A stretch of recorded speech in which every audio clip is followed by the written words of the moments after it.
Bonjour et bienvenue à notre rendez-vous de presse quotidien dans la salle de presse virtuelle de la Commission européenne. Merci de nous suivre également en direct sur Europe by Satellite. Nous sommes le vendredi 18 juin. And as every Friday, let me start with the President's agenda for next week. The President will continue her Next Generation EU tour.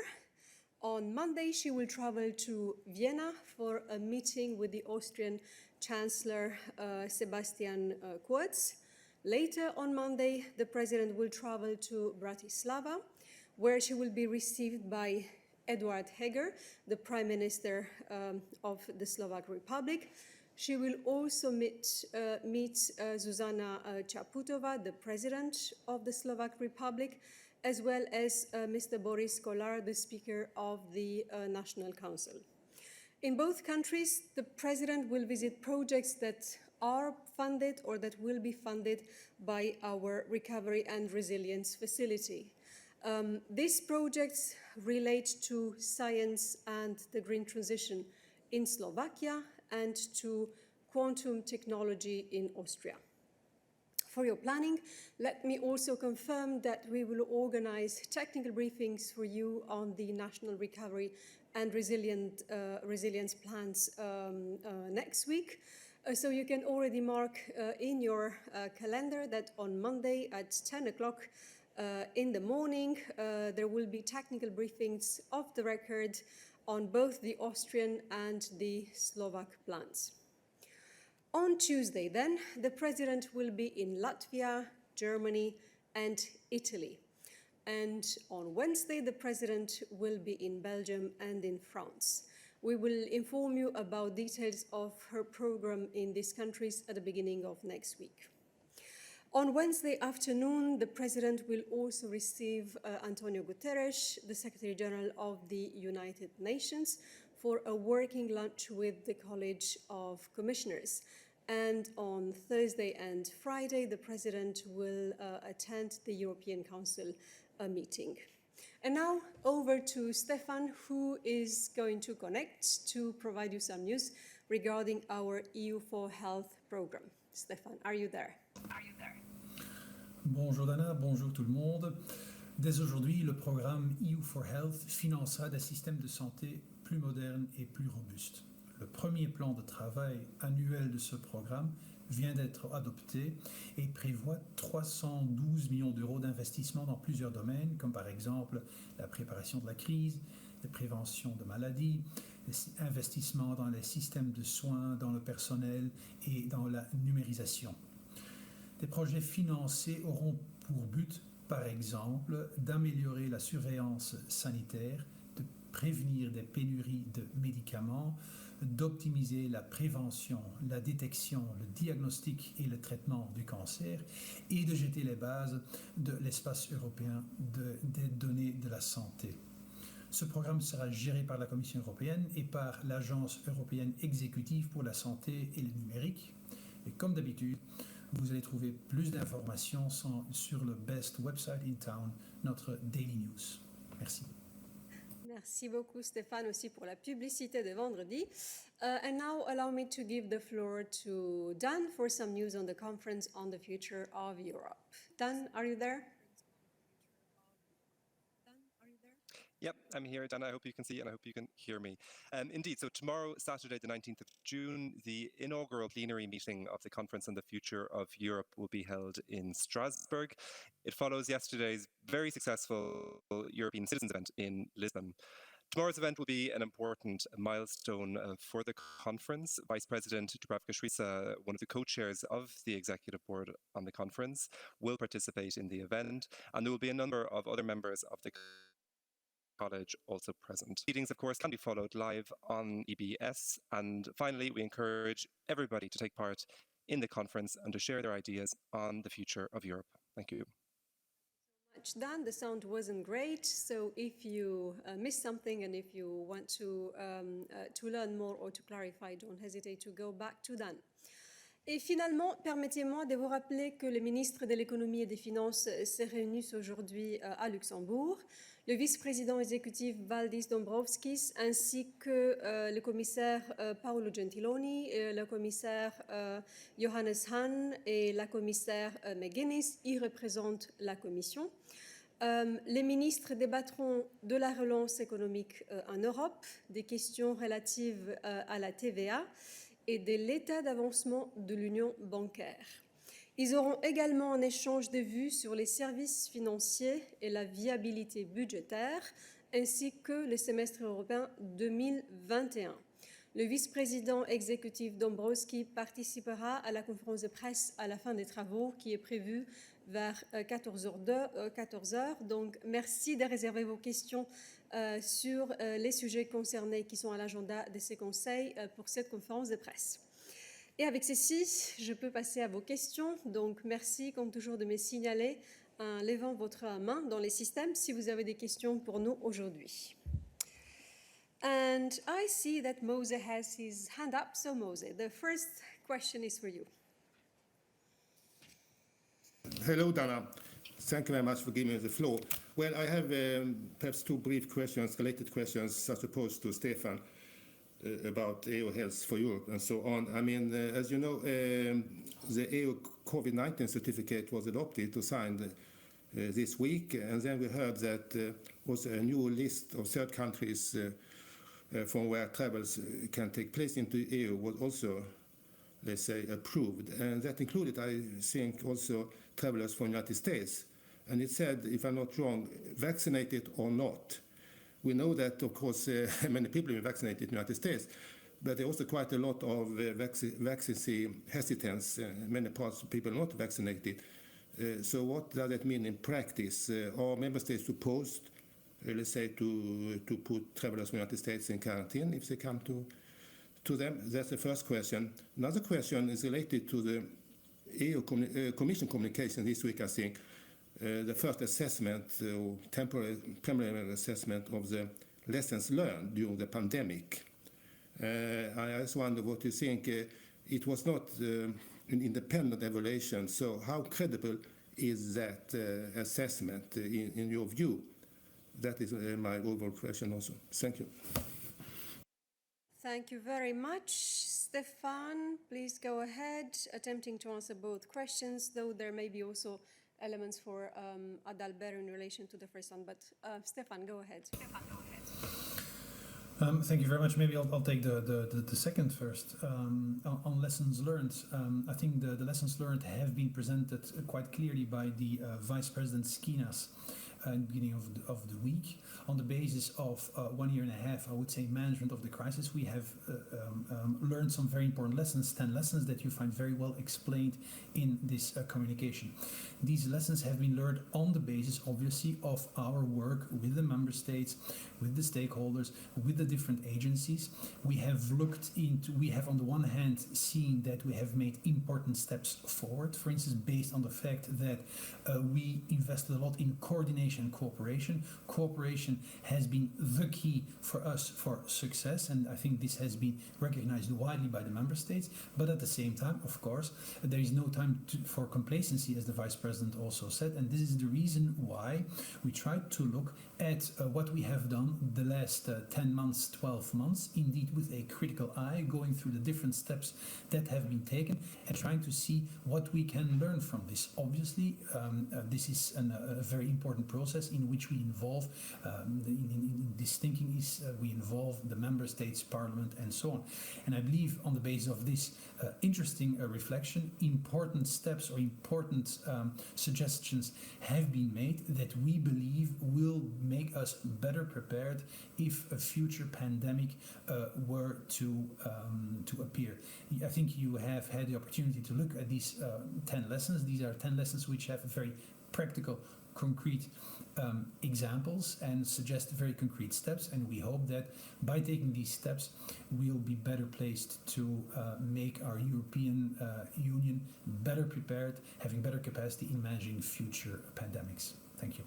Thank you very much. Stefan, let me just add that when it comes to lessons learned, of course, we do our own analysis. We compare notes and we discuss with other parts of the world and with other countries. And this is what we have done already at the Global Health Summit, which took place in Rome, co-organized by the Commission President and the Italian Prime Minister under the auspices of the G20. And it is important that we continue doing so, and input from independent stakeholders as well as experts was provided to that summit from a scientific panel which we brought together for this purpose, and we will never stop learning the lessons from the coronavirus, which hit us so badly for more than 1.5 years now.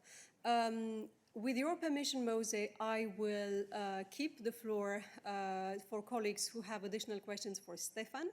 And I will note that I will get back to Adalbert to answer the first question that you posed about the US in a short bit, because to structure the midday briefing, I would first want to take all additional questions for Stefan on health-related issues linked to coronavirus. So do you have any additional questions for Stefan? Please only keep your hand up at this stage if your question is for Stefan. I see that Odile has her hand up. Donc Odile, est-ce que tu as une question pour Stefan? Non, ce n'est pas le cas. Ah si, peut-être. Odile, vas-y, nous te voyons, nous t'entendons. Oui,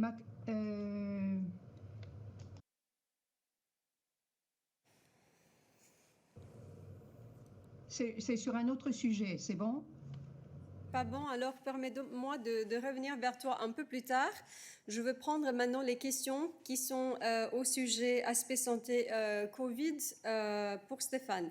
David, tu as la main levée, vas-y. Oui, merci. Stéphane, je voulais te demander quelles sont les conséquences en termes de responsabilité si un pays ne suit pas les informations produits approuvées par l'EMA et l'autorisation d'émission dans le marché de la Commission européenne. Pour être clair, si on fait un mix de vaccins, est-ce que les sociétés pharmaceutiques restent en partie responsables ou c'est l'État membre qui s'assume toute la responsabilité en cas de problème? Merci David. Stéphane? Merci beaucoup David. David, ce n'est pas une question très, très simple. Hein. Les questions sur la responsabilité sont toujours des questions très techniques, très simples. Si on veut répondre à ces questions-là, il faut bien prendre en considération tous les faits, toutes les circonstances, tout ce qui est passé. Donc il est très difficile de donner in abstracto, je dirais, des réponses à des hypothèses très abstraites sans bien connaître tous les aspects factuels qui sont derrière, qui a fait quoi et comment. Ce qui est important pour nous, c'est que nous avons toujours insisté sur l'importance d'avoir une approche scientifique. C'est pour cette raison-là que tous les vaccins sont bien vérifiés par nos collègues de l'Agence européenne des médicaments, qui vérifient la sécurité et l'efficacité de ces vaccins. Et l'EMA, dans le cadre de cette analyse, donne un product notice, indique en effet de quelle manière le vaccin doit être utilisé, et c'est ensuite aux États membres de suivre évidemment les recommandations de l'EMA. Ceci étant dit, comme on en a déjà parlé dans le passé, les États membres peuvent suivre une approche plus stricte. Deuxièmement, je tiens à souligner, comme tu le sais, qu'en ce qui concerne responsabilité, le principe de base qui s'applique à tous nos contrats et donc à toutes les sociétés avec qui on a conclu des contrats pour la livraison de vaccins, c'est la responsabilité des produits. Donc les sociétés sont responsables pour les produits, les vaccins qu'ils ont produits sur base du contrat. Évidemment, et on en a parlé déjà aussi, il y a des possibilités d'indemnification, mais le principe de base est celle de la responsabilité des sociétés. Et comme j'ai expliqué, on demande aux États membres de bien suivre les recommandations scientifiques de l'EMA. Merci. Merci beaucoup Stéphane. Je pense que David a une question de suivi. Vas-y David. Oui, Stéphane, je demande à toi parce que vous connaissez tous les termes du contrat. Tu m'entends? Oui. Qu'il t'entend, parce que nous t'entendons bien, donc Ok, continue. pardon, excuse-moi. Je demande à vous exactement parce que vous connaissez tous les termes du contrat et donc vous avez tous le background que nous n'avons pas. Et c'est pour ça que je demande le cas spécifique. J'ai les États membres qui donnent AstraZeneca comme première dose et décident après de donner une deuxième dose Pfizer ou Moderna.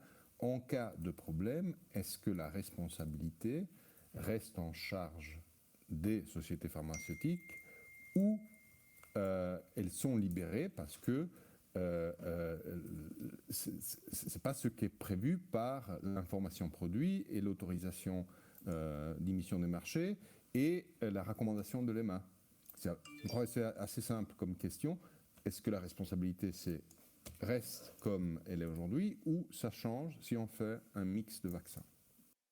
Merci beaucoup, David. Hélas, parfois, les réponses à des questions simples sont très complexes. Donc, je vais voir si Stéphane a des compléments d'informations à apporter maintenant ou s'il peut revenir vers toi, s'il a des éléments supplémentaires au cours de la journée. Stéphane, as-tu quelque chose à ajouter sur cette question très spécifique maintenant? Merci beaucoup, Dana. Tu as tout à fait raison que des questions parfois simples, surtout lorsqu'il s'agit de responsabilités, ne sont pas toujours faciles à répondre. Ceci étant dit, je tiens à souligner que l'EMA vérifie, examine, suit justement l'utilisation de doses de sociétés de vaccins différents et continue à suivre ça et nous nous attendons à des opinions bientôt. Et donc, étant donné que nous utilisons toujours comme base de notre travail cette approche scientifique et les opinions et les recommandations de l'EMA, cette recommandation et cette opinion de l'EMA sera évidemment un facteur extrêmement important dans le cadre justement de l'utilisation d'un vaccin ou de plusieurs vaccins dans le cadre de doses mixtes. Donc, je propose qu'on attend encore un petit peu l'input et le feedback de nos collègues de l'EMA. Merci beaucoup, Stéphane. Y a-t-il d'autres questions pour Stéphane au sujet santé Covid ou vaccin, vaccination? Donc, gardez votre main levée, s'il vous plaît, seulement si vous avez des questions à ce sujet. So, do I understand correctly that Naomi has a question for Stéphane on these matters? That doesn't seem to be the case. Oh, it is. Okay, Naomi.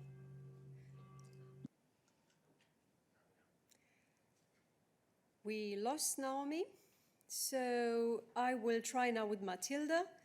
No, Matilda's hand is no longer up, so I understand that her question wasn't for Stefan. So last call for questions on COVID for Stefan. No hand is up, thank you. In this case, I will give the floor to Adalbert to answer the question which was asked by Mose at the beginning of this briefing on travelers from the US. Adalbert. Thank you, Dana, and thank you, Mose, for this question. First off, I can indeed confirm that the Council made this morning the decision to enlarge the list of countries from which non-essential travel is permitted also for non-vaccinated travelers. So the additions include Albania, Lebanon, North Macedonia, Serbia, Taiwan, and the United States. This is something that is a decision by the Council and that the Council communicated upon. So I would refer you to the Council's press release for all details. Of course, this is welcome news that the epidemiological situation in more and more countries now allows the Council to take this decision. Now, when it comes to your question specifically as to what this means in terms of testing and other sanitary restrictions, the Council recommendation that is in place deals mainly with the question of allowing entry. So the fact that a country is now on this list, on Annex 1 of this recommendation, means that entry is or should be allowed by member states to people coming from these countries, whether they are vaccinated or not, and whether or not they have an essential reason or need. However, the recommendation still specifies that member states should require a PCR test for travelers coming, and then that may also require further sanitary measures, including testing after arrival, including quarantine or other measures. So the sanitary aspects of travel remain a very important aspect. However, this is something that each member state will need to decide upon based on the epidemiological arrangements that they have. However, the change today is that the Council recommends that people who are not vaccinated and who do not have an essential reason can also be allowed to enter from these new countries. Thank you so much, Adalbert. I will now invite you to keep your hand up if you have additional questions for Adalbert on this matter, third country nationals traveling to the EU and the Council's recommendation on that. So please only keep your hands up if you have a question on this topic for Adalbert. I believe that Terry has a question on this. Go ahead.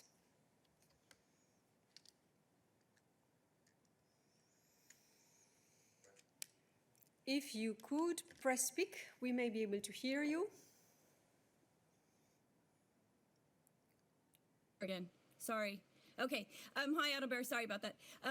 I know that this is not a decision entirely by the Commission, but it would be useful again under these conditions to explain the situation of reciprocity, because at the moment, China is the only country on the list, on the latest version, with an asterisk for reciprocity. So why, for example, and we get these questions why is there no demand for reciprocity by other countries, including the United States? Thank you, Terry. Adalbert. Thank you very much. So generally about the issue of reciprocity, it is indeed an important part of the general approach to lifting restrictions on non-EU countries. It is one of the elements that member states have to take into account when deciding whether to lift restrictions on non-essential travel for a specific country, by including that country on the list. And also, when lifting restrictions for vaccinated travelers, member states should also, on a case-by-case basis, take into account reciprocity granted to the EU. So these are elements that are contained in the Council recommendation. Then, when it comes to travelers proving their status, the EU Digital COVID Certificate Regulation will also form the basis for assessing the compatibility of certificates issued by non-EU countries. And so, as foreseen in the regulation, before granting any adequacy decision, the Commission will have to assess whether such non-EU country issues certificates that are interoperable with our trust framework and allow for the proper verification of the certificate. And there is no as such reciprocity obligation there. But it goes without saying that we would expect the same from partner countries outside the EU for EU citizens traveling to those countries. And that's something that we make clear to our partners in the discussions. So that's specifically about the issue of proving vaccination status in the context of reciprocity. Now, when it comes to the US, you may have seen in the statement that was issued after the EU-US summit on the 15th of June that both the EU and the US resolved to support the efforts to ensure safe and secure global mobility. And in this context, we are in close contact with the US administration on the issue of safe resumption of all travel between the EU and the US. And we have received reassurances that this is a high priority issue for the US administration. More practically, the first meeting of the joint EU-US experts working group on this issue is scheduled for this afternoon. This group, which is a group that aims to exchange information and expertise to reinitiate safe and sustainable travel between the EU and the US. The epidemiological situation in the EU, as you know, is improving, and we're of course putting in place a robust infrastructure to facilitate safe travel thanks to the EU Digital COVID Certificate. So we are hopeful that we will find solutions that are workable for the US side as well. Thank you. Thank you very much, Adalbert. I believe that Terry has a follow-up question. Go ahead, Terry.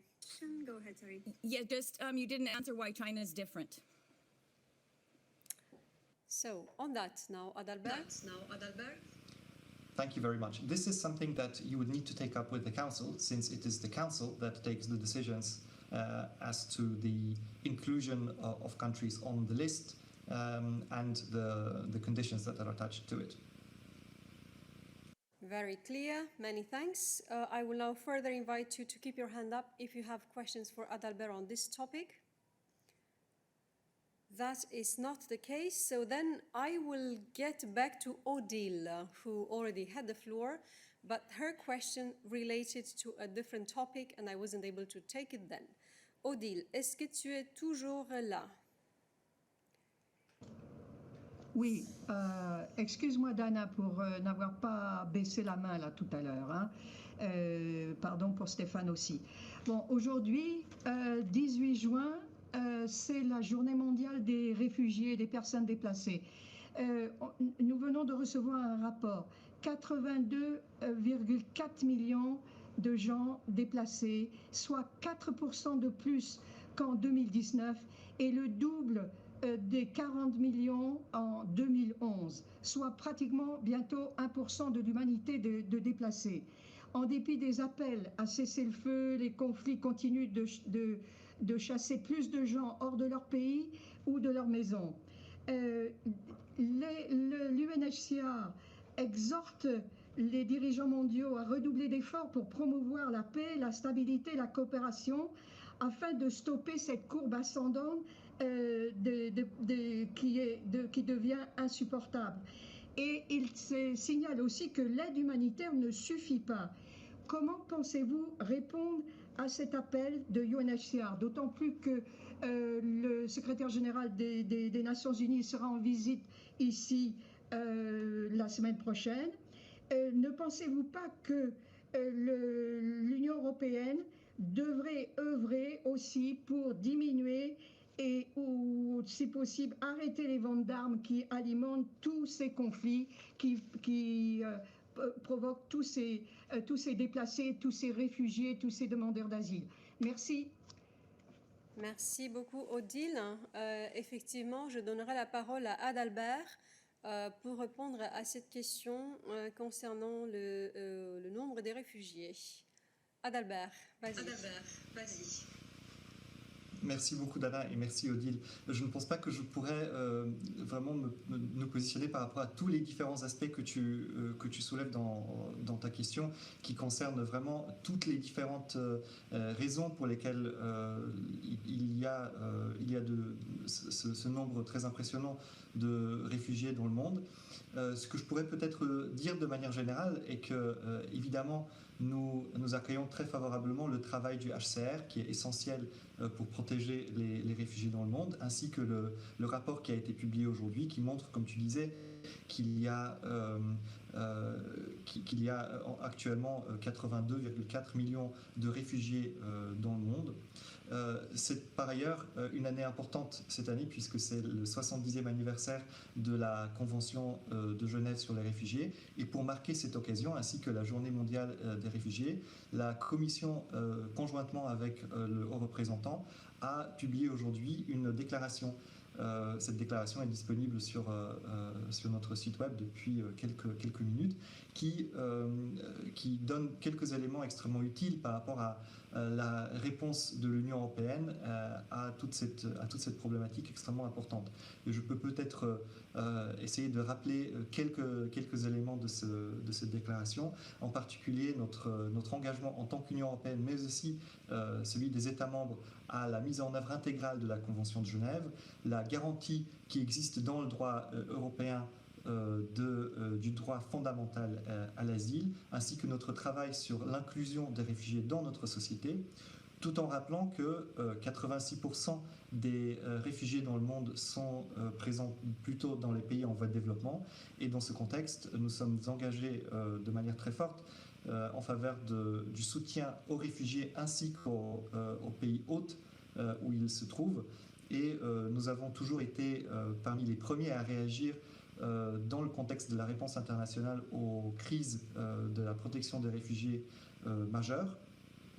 Et spécifiquement dans le contexte actuel, qui est celui de la pandémie, nous avons un message qui est très clair, qui est que l'Union européenne s'engage s'attache énormément à ce que la pandémie soit terminée partout le plus rapidement possible et que personne ne soit laissé derrière dans les efforts pour arrêter cette pandémie. Comme je disais, l'intégralité de cette déclaration est disponible sur notre point presse et je vous invite à le consulter. Merci. Merci beaucoup Adalbert. Je vous invite désormais à garder votre main levée si vous avez d'autres questions pour Adalbert à ce sujet. D'abord, je vois que Odile a une question de suivi. Vas-y Odile.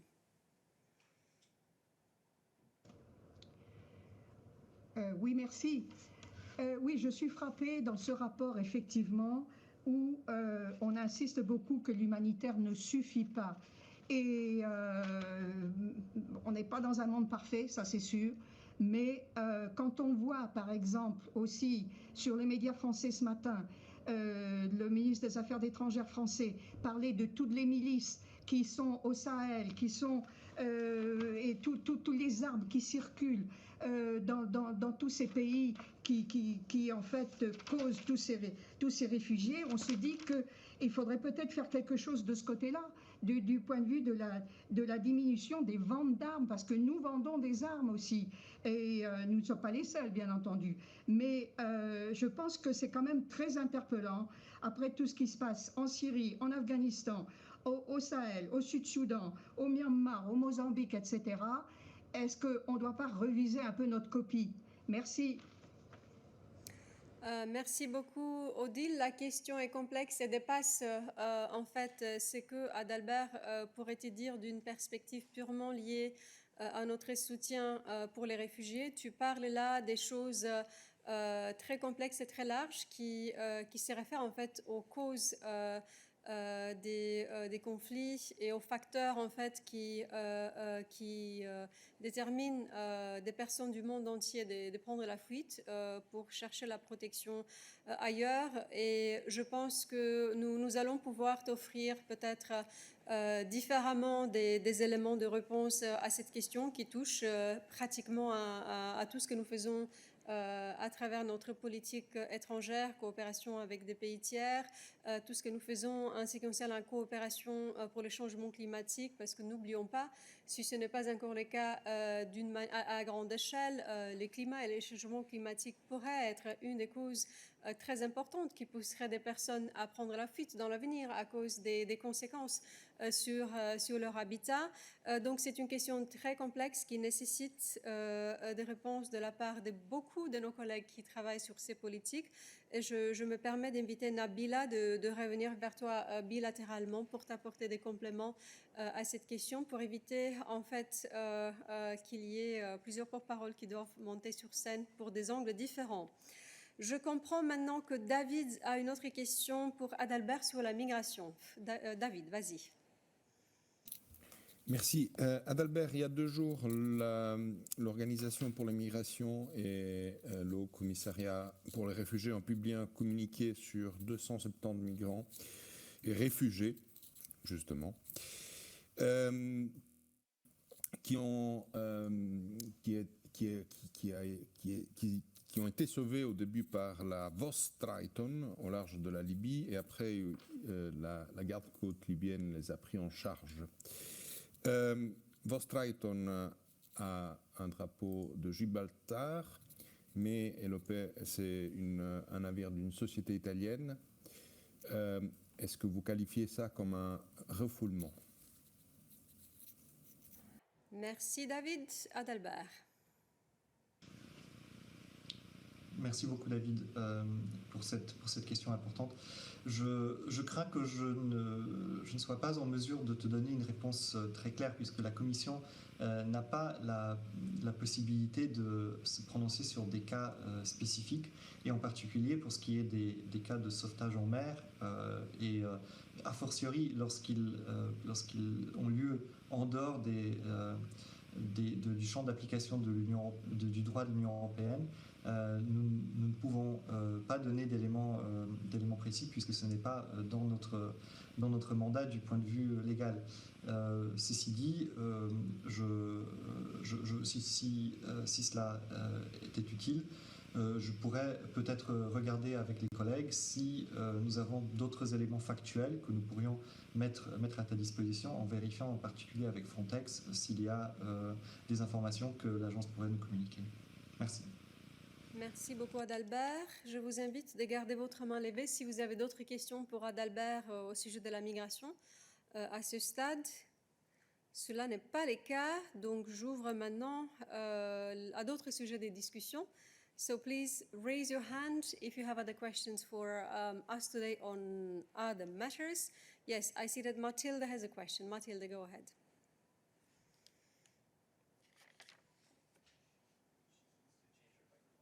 So Matilda, you need to change your mic source and to press speak.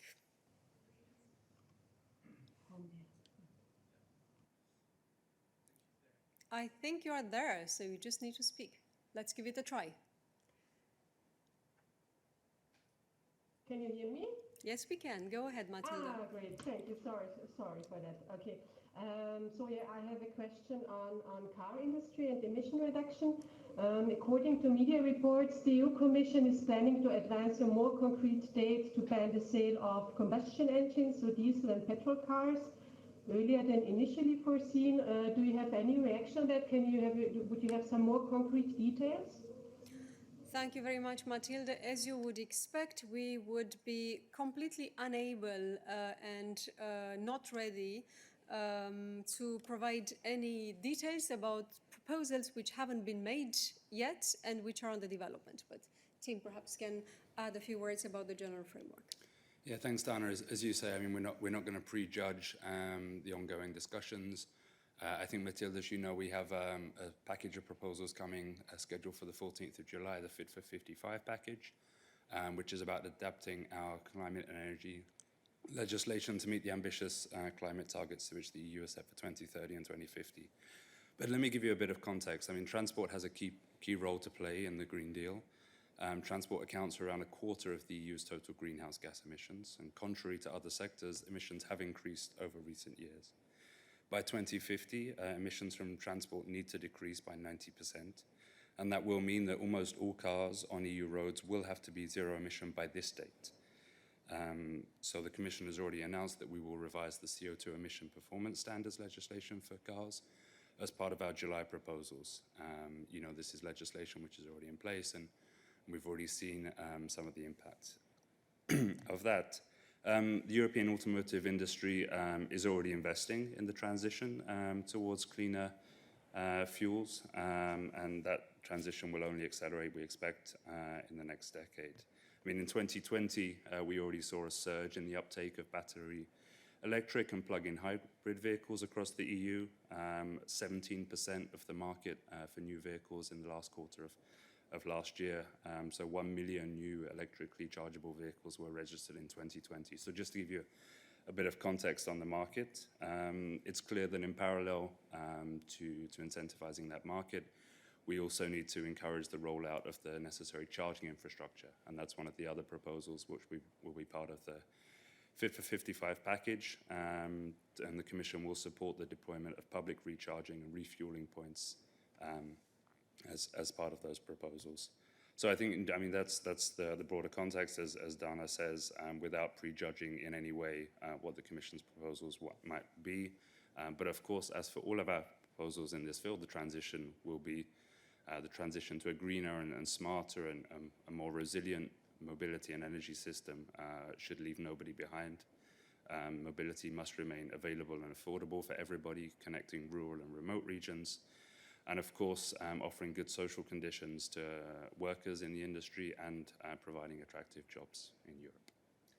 Thank you very much, Tim. So indeed, big package ahead in July. I think that Verena also has a question about this. Verena, go ahead. Yes, thank you for the question. Tim, you just said that by 2050, almost all vehicles on the roads must be without emissions.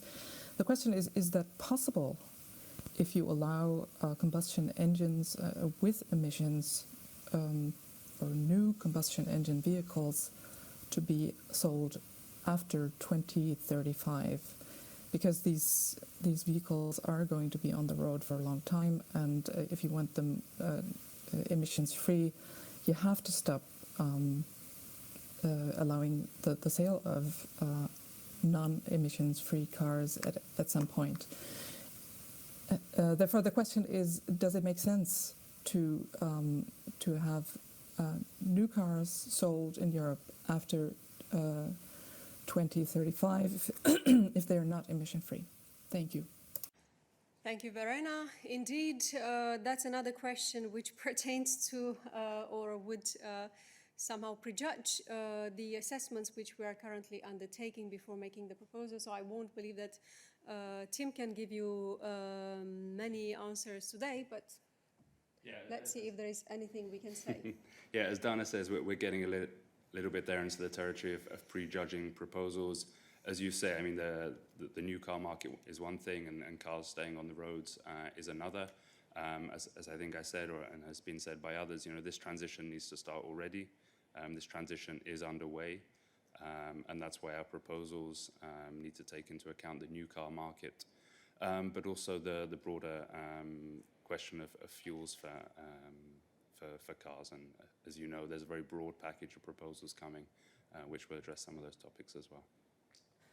Thank you so much, Tim. Are there any additional questions for Tim on these matters? I see 2 hands up, but I know that Oliver is rather interested in something else. I understand that from our chat, indeed, so his hand is now down. But Hans has a question for Tim, I believe. Hans, go ahead. Yes, thank you, Tim. This is Hans van Brugge with Politico. I would just ask whether the Commission thinks there are going to be enough electric car charging stations to support millions of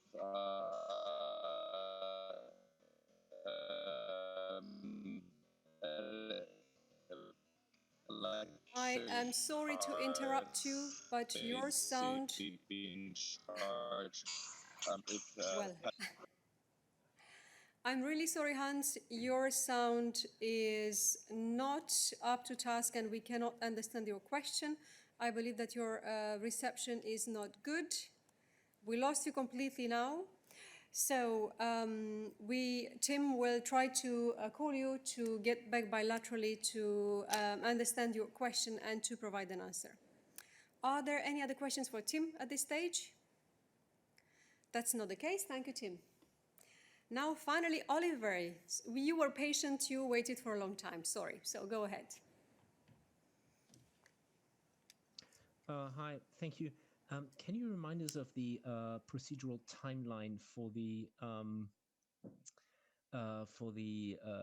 national plans? Does it require a physical meeting of the Commission, or can they actually be signed off by the Commission by written procedure or something? Because if President von der Leyen is coming to Vienna on Monday, the assumption is that she will actually congratulate Austria on you know, having gotten a blue check or a green check on its plan, and then sort of present the you know, sort of the signed off or whatever the Commission decision to them. So my question is, when do you expect this decision to be taken to okay the Austrian plan? Thank you.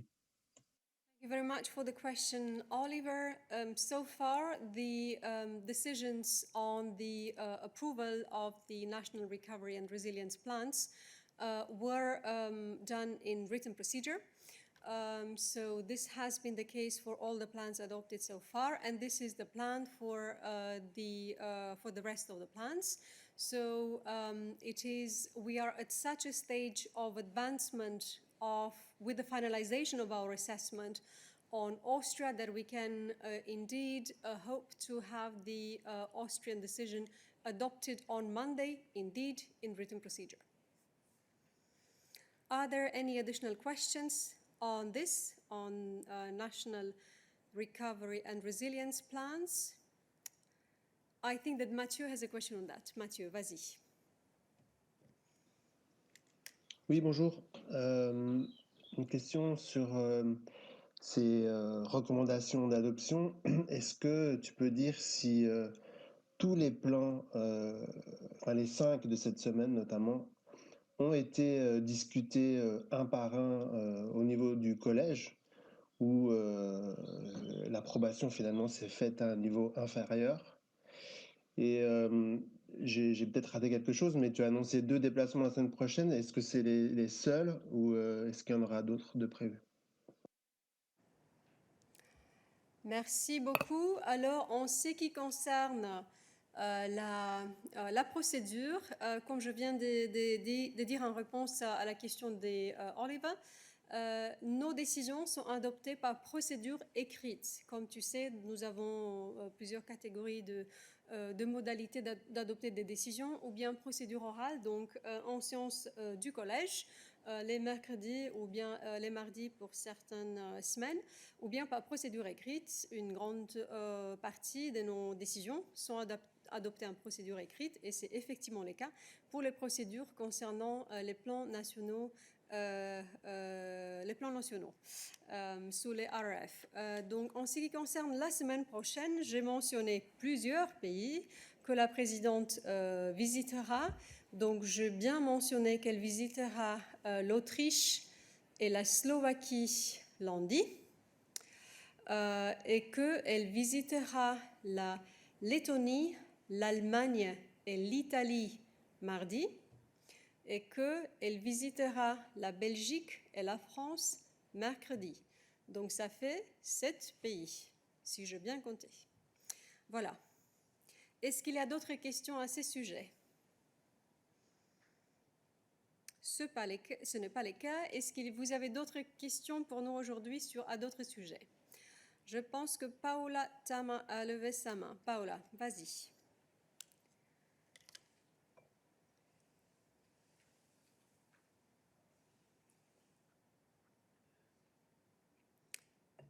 Do we have Paola on the line? We are trying.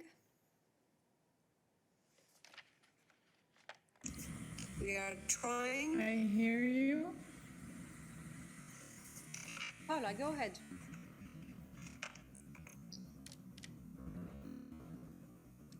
We can see you, Paola, and we can hear you. No longer. So that's not the case. I'm sorry, Paola, so probably something linked to your reception. So are there any other questions for us today? Perhaps Paola can write in the chat what the question was supposed to be about, so that colleagues can call her bilaterally, because of technical reasons we cannot have her on the line. So are there any additional questions for us today? That is not the case, so thank you very much. You had a very, very heavy week, very rich in press events.